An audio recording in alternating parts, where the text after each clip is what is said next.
A shuggy boat is a traditional swing that they have, well, they used to have and sometimes have still on the beaches in the northeast of England.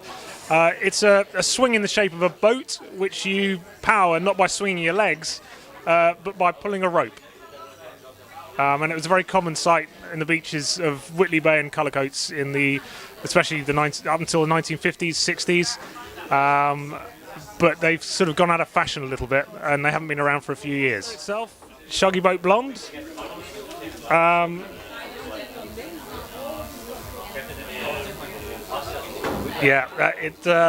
It does what the experts told me it would do. It has got a good malty flavour, and it's very fruity. Very refreshing, sort of summery beer.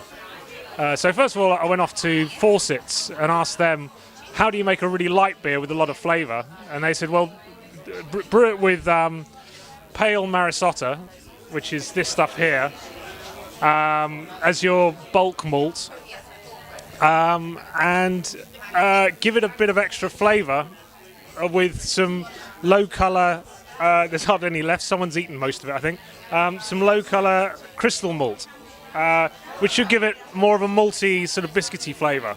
I then asked someone I call Mr. Hops, who's Will Rogers at Charles Farram, and he advised me to ram the beer with late hopping with Bramley Cross hops. Yeah, which are these ones here, which have a very fruity flavour. And as I wanted to keep an all-English brew, and I'm very fond of these hops anyway, that sounded like a very good idea to me. And he said also, put in some Cascade hops, but not the American very grapefruity sort of Cascade hops.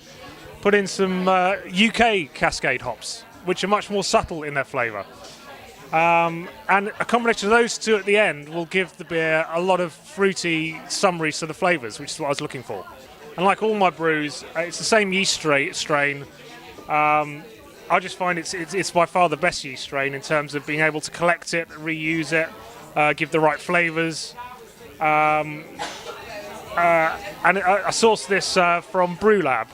It's one of their strains.